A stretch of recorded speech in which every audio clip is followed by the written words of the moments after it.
it's Jennifer from Fiber Flux. Welcome to week 1 of the 2018 Fiber Flux Fall Crochet Along. We are going to be making a blanket this time around, and I'm really excited because we've been talking about it a little bit here and there, and I've been sharing some sneak peeks at some of the colors. But the project that we'll be making is called the Autumn Landscapes Throw, and I have it right here. And I really chose some fall kind of jewel tone colors for mine, and I'm going to be excited to see all the colors that you choose. But this is basically a solid granny square, and every other round we're going to be adding some post stitches, some back post double crochet specifically, and that's going to give us this fun texture that you see here and a real interplay of colors. So you may recognize this square. I released a pattern a while back called the Box of Color square, and it was more like a 12-inch blanket square. You may recognize this square from before, but you can see I grabbed the square before I flipped on the camera because so you can see how the colors look so different depending on which colors you choose for this project. So these are different yarn weights, by the way. This is going to be a much chunkier yarn for the cooler months ahead. So today we're going to talk about the yarn, the hooks, all the different things that you may need for this project, and some sizing questions you may have. And then next week for week 2, we're going to learn how to actually work the stitch of the blanket, how to work all these rounds and how to change colors. For week 3, we're going to put a very simple little frame, a nice single crochet edging on our blanket to kind of finish it off. And then week 4, we're going to be putting some tassels on the 4 corners of our blanket and completing the finish work. So I'm going to get into the yarn a little bit more in detail in just a moment, but I'm really excited, and I wanted to give extra special thanks to Red Heart. This is the new Super Saver Chunky. This is what we'll be using for this blanket. We're going to be talking about the amount and the colors in just a moment. But I was so excited when this yarn came out because, as many of you know, I use Super Saver a lot, and I also am a huge fan of chunky, bulkier yarns. So when this came out, I was like, definitely have to use this for our fall crochet along. So extra special thanks to Red Heart for sending me some of this yarn so that we can use it in our crochet along as well.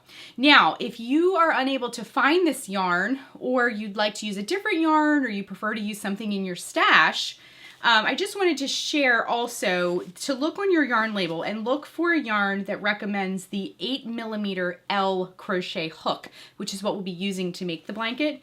This is also a 5 or a bulky on the yarn weight scale as well. So without further ado, let's jump right in and learn all about the supplies that you'll need for this blanket. For this project, you're going to need an 8mm L crochet hook, a pair of scissors, a tapestry needle. I like to have a ruler or tape measure hanging out just so I can kind of keep track of the measurement as I go. This is not totally necessary. You're just going to be making a square that's growing in width and height. So you'll just really be adding rounds until you're happy with the size. But I like to have one of these around. So let's talk about the yarn. The yarn that I'm going to be using, and once again, extra special thanks to Red Heart. They provided all the yarn for this crochet along. And this is a new yarn, so I'm really excited to be sharing this with you for our crochet along. This is Super Saver Chunky. So I can't even tell you how many projects I've used Super Saver for. It comes in a billion colors. You can get it anywhere. It's washable. I especially like using it for kid blankets because they drag them around. You can throw it in the washing machine.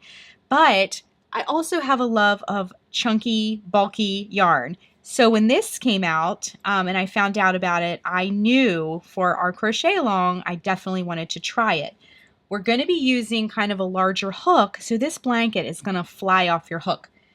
So I really wanted to choose some really fallish colors, kind of a non-traditional fall palette, kind of like jewel tones, some sort of fall leaf colors, some really lovely neutrals, and some other like deep kind of jewel colors as well. And of course green for fall too. So these are very fallish colors. So we're going to use 12 balls of this. So I did 2 of each color. So 1, 2, 3, 4, 5, 6, 7, 8, 9, 10, 11, and 12. So 12 balls of the Super Saver Chunky. And two of each color. Now, that being said, you can really pick any colors you like. You can do someone's favorite colors. You can do it to match your living room or your bedroom. I really have always wanted to have a fall blanket, so I wanted to choose some fall colors. Let's talk about the colors. So the first color that I'm going to be using is called Real Teal. This beautiful gold color is called Goldenrod. This brown is called Coffee. It's like a deep, rich, chocolatey brown. This green is called Tea Leaf. It's sort of like, to me, it looks like wasabi, like a wasabi green. And then this deep purple color is called Dark Orchid. It's a really nice fall color. And then I wanted to throw a neutral in there. We'll actually have this brown and this gray, so it kind of like ties it all together. This is called Gray Heather, and it's a lovely gray color. One little thing I wanted to point out, if you're using the Super Saver Chunky, just be aware that the heathered colors, like the heather gray, is 168 yards per skein. And the solids, like the purple, the green, the goldenrod, and the teal, and this, I keep wanting to call it chocolate. It looks like a really rich, pretty chocolate color. The coffee is 173 yards. So solids, 173 yards. Heathers, 168 yards. But we have plenty of yarn to work with here. And we are going to do, for the tutorial, I'm going to do one round before switching colors. So we're going to switch colors frequently. If you don't want to switch colors that often, feel free to stick with one color or do kind of chunkier color changes as well. So that is everything you'll need to get started on your blanket. I also wanted to mention that there is a Ravelry crochet along group, and I'll put the link down below. Please hop on there and join if you haven't already. That's where people share their work. You can ask questions. There's so many people helping other people, which is so wonderful to see. It's an amazing community of folks. And you can see all the different color choices that people are picking. And sometimes people hop on there and ask for their opinion, you know, maybe this color versus this color. So it's a really fun place to hang out if you're working on the crochet along with us. Also, I wanted to mention to use the hashtag Fiber Flux CAL when you share things on social media so that we can see all of the beautiful work as well. So that's it for this week. Stay tuned for week 2, a week from today, next Tuesday, where we will be learning how to work this beautiful stitch and create our blankets. So share below what colors you're going to use, and I can't wait to see all your beautiful blankets. Thanks so much, and I'll see you next week. Bye, everyone.